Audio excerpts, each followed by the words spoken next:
अच्छा ये होचंती तांत्रिक माता माया बो जे कि तंत्र मंत्र माध्यम रे विभिन्न प्रकार पकचरा बिंची एवं जेकोसी चर्म रोगर अति सहजरे कम खर्च रे से भल कर दे पारुछंती। यह तांकर पारंपरिक तंत्र मंत्र जहाँ से तांकर निज सासू पाखरु ए ज्ञान अर्जन करथिले। से लोक सेवारे नियोजित ओळे खाइले तो खाइले न खाइले नाही किंतु सबुळे लोक माने किपरि भल हेबे से सेई चिंतारे थांती। तांकर घर ठिकाना जाजपुर जिला बिंझारपुर ब्लॉक उतंगरा ग्राम पंचायत बरिकुल ग्राम निवासी बिलो साही रे। जदि कही सहृदय व्यक्ति यही विषय जानवा चाहूे बिलो साही आसी पहुंचे अधुआ मुहरे से माने सूर्योदय पूर्व आसी पहुंचे। यही तांत्रिक माँ तांको जहाँ औषध टुटुका मूलिका देवे से ताकू खाइबे एवं लगाइबे। ता छड़ा तंत्र मंत्र माध्यम से शरीर विष को से परित्याग करिवे। शरीर विष को केतकर पोक मध्य बाहर कर दियंती। विभिन्न प्रकार औषध बरात करती। ये होचंती से तांत्रिक माँ। अच्छा माँ तुम्हें आज को केते वर्ष है कार्य करी आसुछ?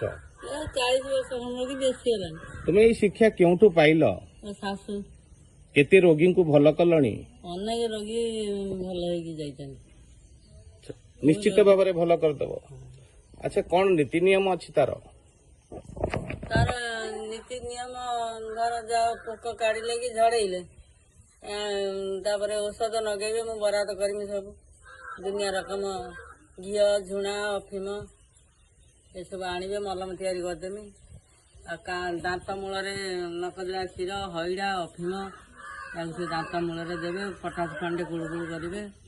दंत रोग जेकोसी दंत रोगर संपूर्ण भाव चिकित्सा करिपारंती डॉक्टर सारंग दास नामी दामी डॉक्टर जे कि निज मार ट्रीटमेंट ही कराई थिले।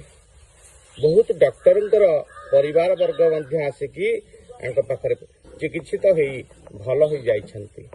मन रखंतु से आम मान सेवारे ये होचंती माता माया माँ।